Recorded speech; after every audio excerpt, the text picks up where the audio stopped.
So you make a list of hypotheses. This is obviously not, not a natural phenomenon, and the extraterrestrial explanation seemed to be the best one.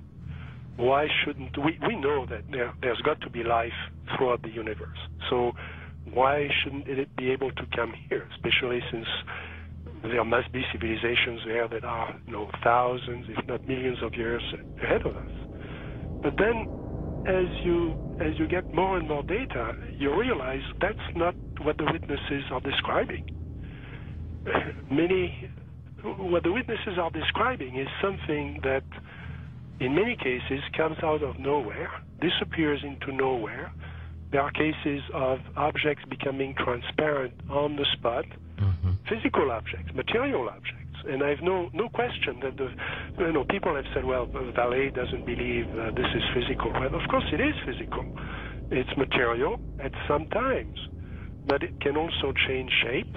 It can also merge with other objects, and it can also disappear on the spot. Well, if it does that, then it could be from anywhere, anytime.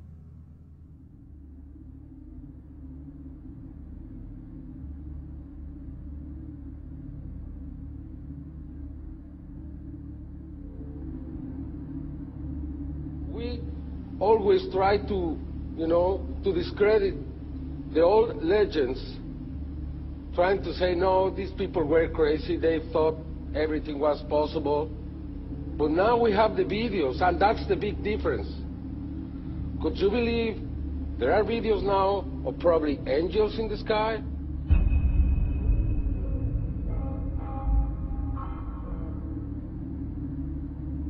And then I started looking at some of the things that didn't fit. And one of the things that I had to ask is, when did this actually start? Every UFO book starts with, on June 24, 1947, Kenneth Arnold saw something about Ukrainians.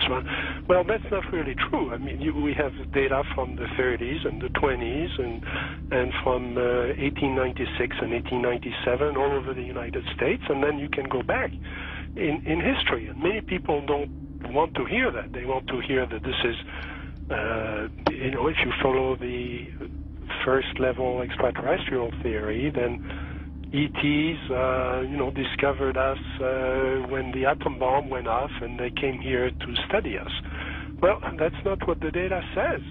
So when did it start? And I found an enormous wealth of data going back to medieval times and even before. Of course, as you go back in history, you lose the cultural context, and it's harder to understand the data. But in medieval times, there were records, especially the records of the church, that were kept very, very carefully about strange phenomena.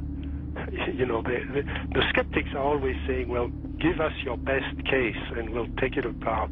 There is no such thing as one best case in any field. You have to look at an accumulation of cases and look for patterns, and then that's how the phenomenon reveals itself to you.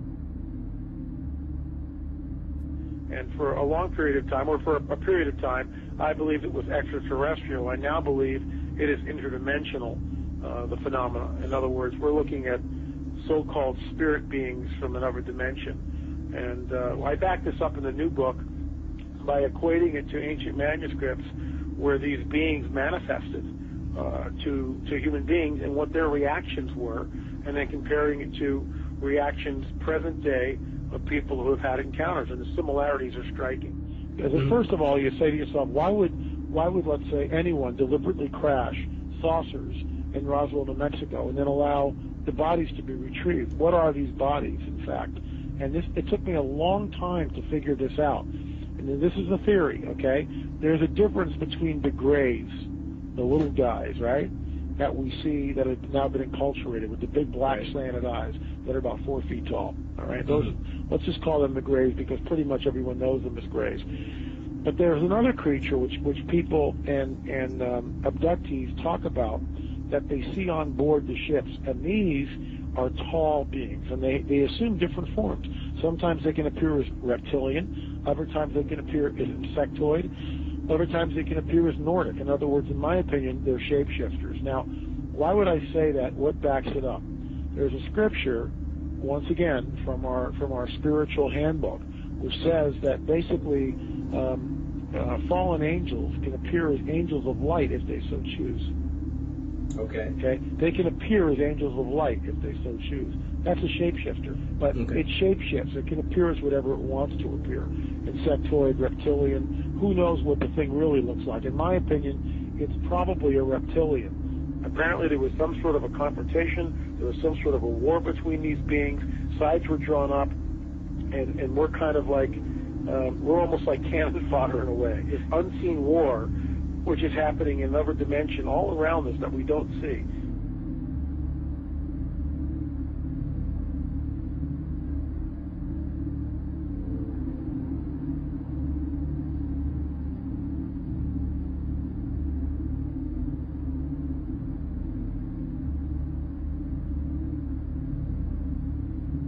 So my point is this: what if the Greys are nothing more than some sort of a biological suit that enables the demons, let's say, to interface in this dimension? That's what I think the Greys are.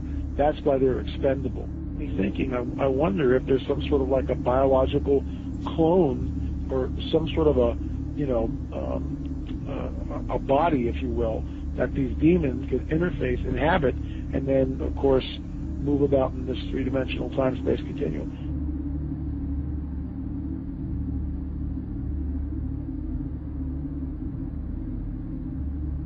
When you go back and you read the Book of Enoch, which, by the way, is found on the Dead Sea Scrolls, it amplifies the mischief that these fallen angels got into in and around the time of Genesis 6, which is why it was a global flood, because the Nephilim were on the earth, and these guys were all over the earth, and some of these skeletons that have been unearthed, specifically in Turkey, were over 30 feet tall. As we pushed west in Ohio and different places, they found mounds, and they would do primitive archaeological digs. And this is documented. I'm not making this stuff up. They found skeletons, oftentimes, that reached over 9 feet in length, with 6 fingers, 6 toes, and red hair. Now, one of the great mysteries of the West is what happened to these giants. There was nearly 60 skeletons brought out of this cave, but today they're nowhere to be found. Is it that there is some kind of archaeological cover-up that has occurred here?